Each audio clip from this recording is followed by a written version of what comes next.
Bismillahirrahmanirrahim. Bertemu lagi dengan saya Ahmad Timur Soleh, CGP kelas 250 dari Bondowoso, Jawa Timur pada koneksi antar materi modul 3.2, pemimpin dalam pengelolaan sumber daya. Pertanyaan permatik pertama yaitu, buatlah kesimpulan tentang apa yang dimaksud dengan pemimpin pembelajaran dalam pengelolaan sumber daya dan bagaimana Anda bisa mengimplementasikannya di dalam kelas, sekolah, dan masyarakat di sekitar sekolah. Sekolah sebagai ekosistem, di mana sekolah adalah sebuah bentuk interaksi dan faktor biotik dan abiotik. Kedua unsur ini saling berinteraksi satu sama lainnya sehingga menciptakan hubungan yang selaras dan harmonis. Faktor-faktor biotik diantaranya yakni benda hidup, kepala sekolah, guru, tenaga kependidikan, pengawas sekolah, orang tua, masyarakat, pemerintah daerah. Contoh faktor-faktor abiotik atau benda tidak hidup yang jelas adanya keuangan, sarana prasarana, lingkungan sekolah, dan sebagainya.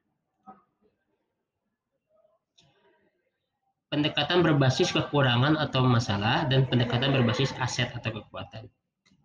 Jika dilihat dari berbasis kekurangan, maka kita akan memusatkan perhatian kita pada apa yang mengganggu, apa yang kurang, dan apa yang tidak berfungsi dengan baik.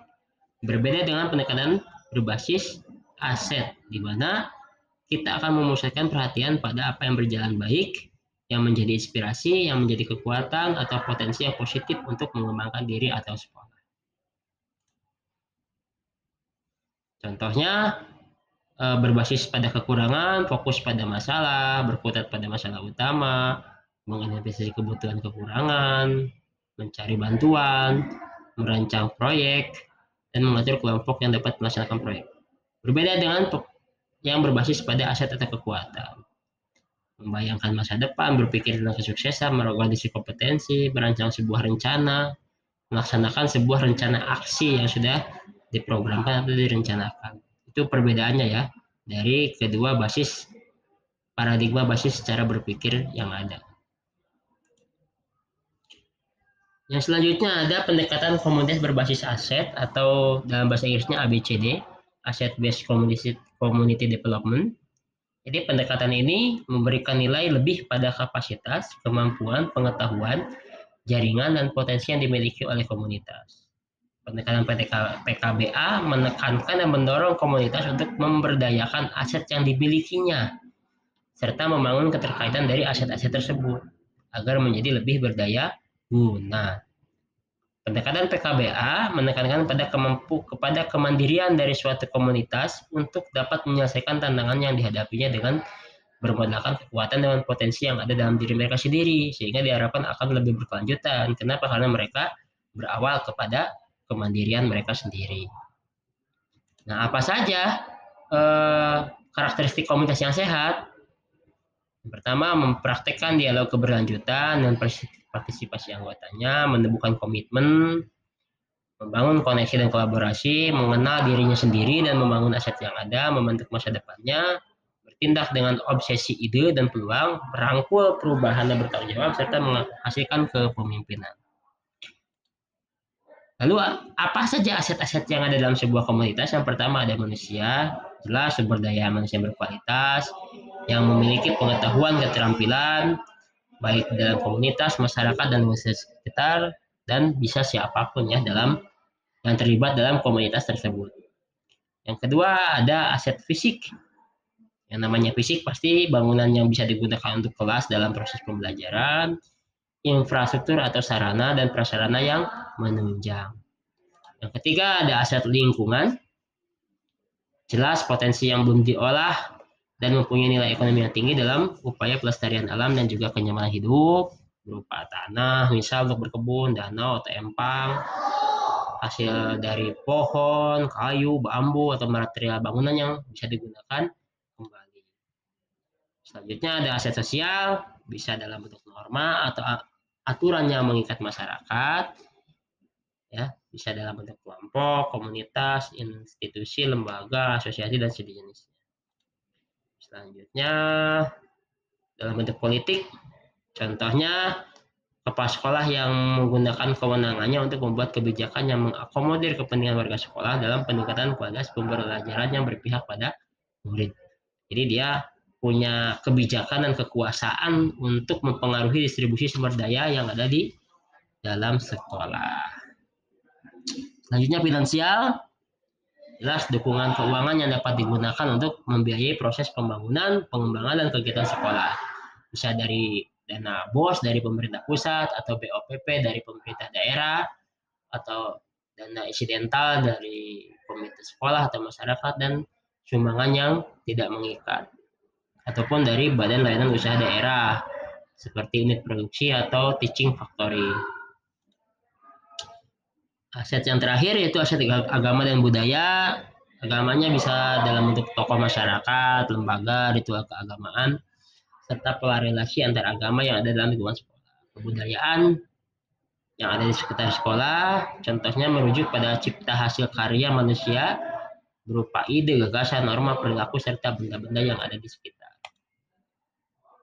Pertanyaan pematik kedua, jelaskan dan memberikan contoh bagaimana hubungan pengelolaan sumber daya yang tepat akan membantu proses pembelajaran murid yang lebih berkualitas.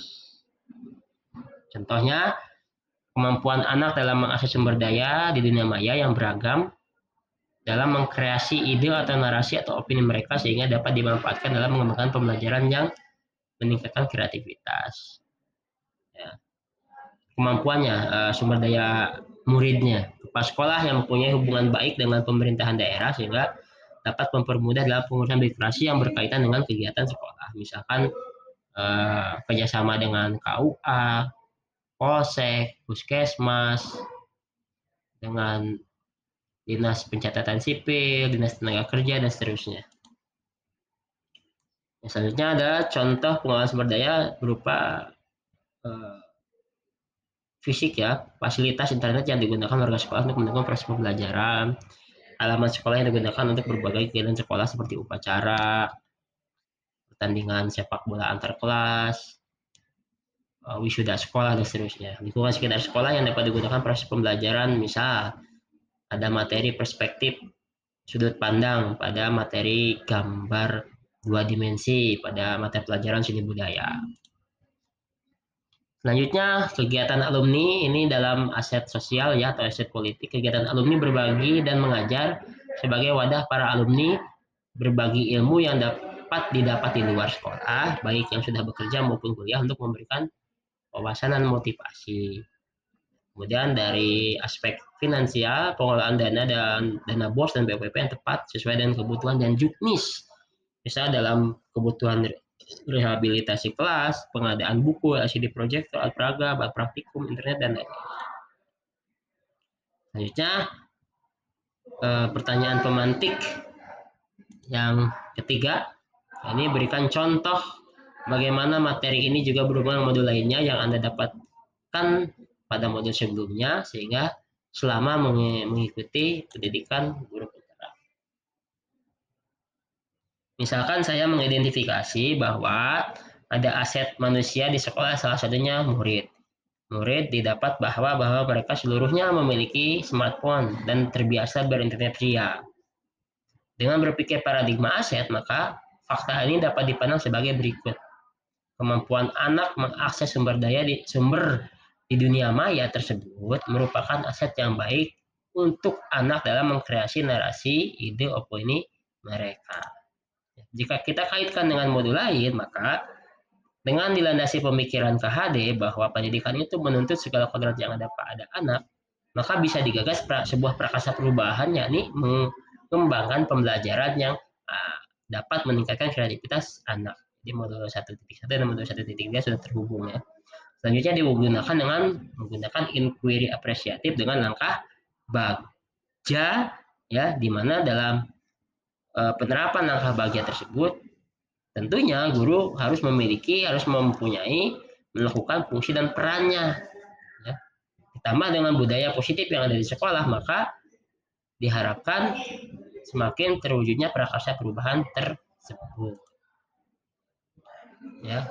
Tentunya dalam pewujudan prakarsa perubahan tersebut harus diakomodir juga kebutuhan belajar murid yang beragam.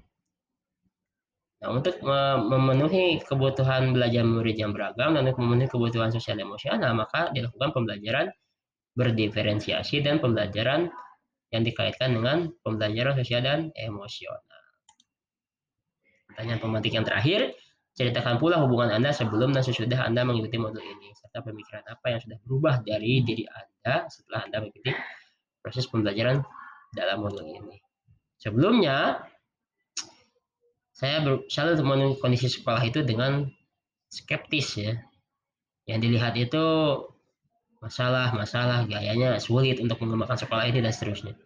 Namun dalam modul ini adanya sebuah paradigma berpikir aset atau kekuatan. Saya dapat melihat potensi yang ada yang dapat digunakan untuk memajukan sekolah.